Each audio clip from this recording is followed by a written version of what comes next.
Hey, what's up, guys? I hope all's going fantastic for you out there. 2019 is almost to its end. It's been a fantastic year at the theaters. I think compared to recent ones, there was just a ton of quality titles, and when making this list, it was just more difficult than ever to narrow it down to just 10 movies. I think a lot of films that didn't make my list this year easily would have in the last couple, but the competition in 2019 was tough, so let's get into my top 10 favorite movies of the year.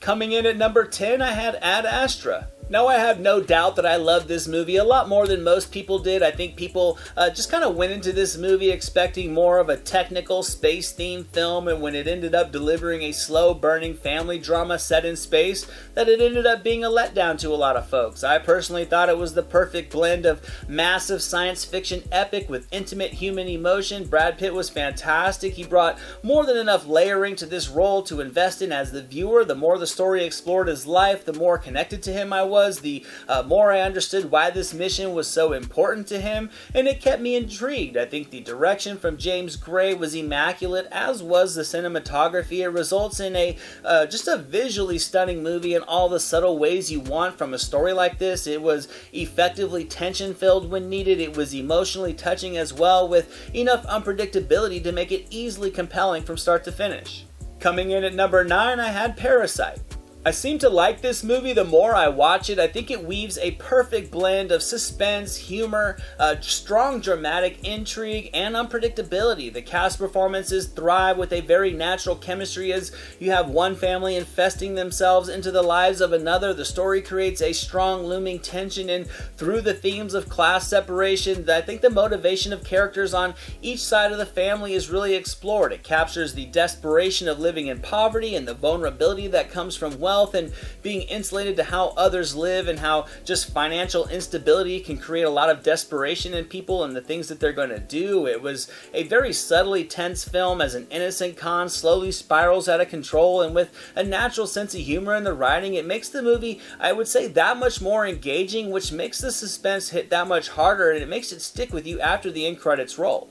Coming in at number 8, Loose. This is a movie that certainly did not get the notice this year that it deserved. I think it was fantastic. It was led by amazing cast performances, highlighted by Kelvin Harrison Jr., who I felt was effortlessly precise in his portrayal of this young man that seems like a normal kid, but you can never be too certain of. Octavia Spencer was amazing as well, with a very strong, emotionally charged performance, and with these characters that feel like they have a lot more going on than what we get to see, it results in a very compelling story that feels very grounded at the same time, one that does a great job of creating just an uneasy atmosphere with uncertainty in many directions that I thought equaled high levels of curiosity. Layers in the story reveal themselves with a perfect timing that keeps the engagement level up, because you're instinctively just wanting to see the outcome for each of these characters, to see how their choices will come back to affect them, and overall I think this film was extremely well done.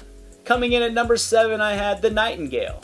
What Jennifer Kent pulled off in this movie was absolutely unrelenting. It just hits at the core of the viewer. It contains scenes that are very difficult to see, yet they fuel the characters through this narrative as strong as anything else could. The horrific acts of violence are very raw, but they're not glorified, and it created an emotional connection to this main character that I haven't remembered feeling in some time. The violence in this story wasn't just captured to just inspire simple revenge, but more so to test the psychological foundations of the characters that we follow, and it was absolutely compelling while still not deterring from the things that took place during that time period. I think the internal strength and the moral growth and the acceptance between the characters was very heartfelt and sincere. This did a good job of making each scene throughout this path of vengeance through the countryside absolutely riveting, with Aisling Franciosi's performance being one of the year's best. Coming in at number 6, Once Upon a Time in Hollywood.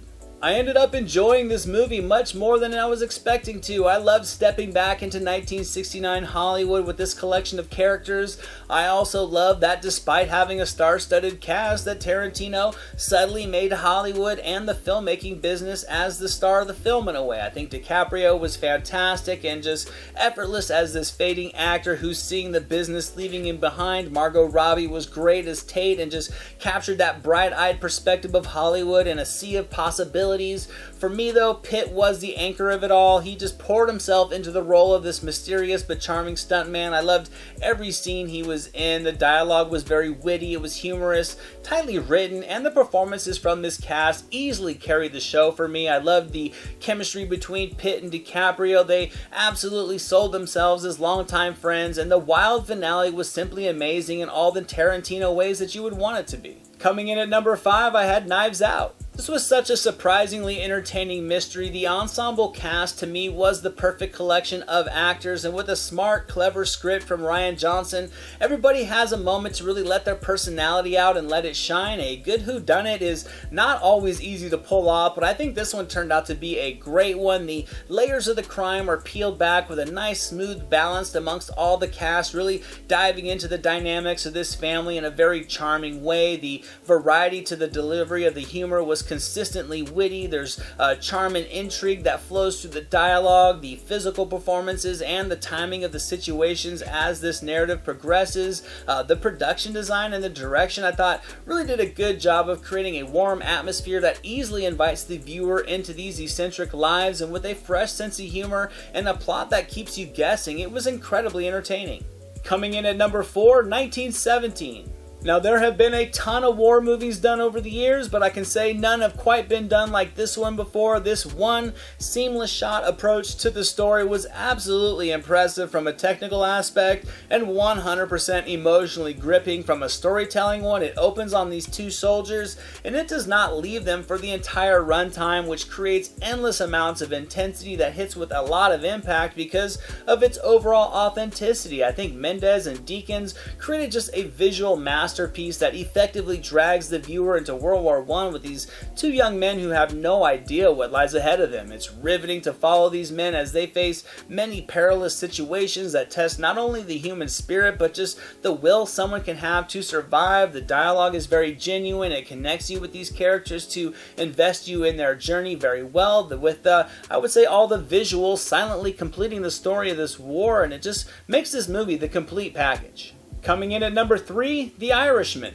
With Scorsese directing De Niro, Pesci, and Pacino, this was the perfect recipe for a gripping mob epic with just wide-sweeping story layers, and that's exactly what it delivered. I wanted to love this movie, and I did. I think Robert De Niro was fantastic in the lead. I enjoyed exploring the decades of his life and the growth of his criminal career. Seeing Pesci back on the big screen in a role like this just brought a smile to my face, and Pacino diving into the role of Hoffa was just perfect casting. I enjoyed the chemistry between the actors. I think it was incredible. The dialogue was very nicely timed and more so very nicely paced to capture interactions between the characters that ranged from heartfelt and dramatic to naturally comical, and when needed, subtly but emotionally charged, which is something any great mob movie needs to thrive from. And visually, the de-aging process was nicely done. It wasn't a distraction. The production design was very detailed and immersive, with doses of unrelenting violence to balance it all out.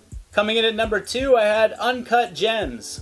What blew me away about this movie was how absolutely tension-filled and unnerving it was. I felt constant anxiety as the story progressed, and I thought Sandler was amazing as this New York jeweler that's always hustling for the next big score, the next big come-up. Sandler, to me, really disappeared into this role. He captured a perfectly framed, high-strung personality of a con man who's always wheeling and dealing, and watching him balance so many moving parts of his life as it's spiraling out of control absolutely consumed my attention. You don't know where it's going to go for him, and it had me completely on edge, just engulfed in this grounded story that didn't have any theatrics to it. It's very realistic, it's layered, and it has unpredictability because you don't know if Sandler's character is either fearless or just oblivious to the ramifications of his actions. And I think the direction was artistically stylish but subtle. The scoring added atmosphere to an already tense story, and I thought this was just a fantastic film overall. And coming in at number 1, my favorite movie of the year, Ford v Ferrari.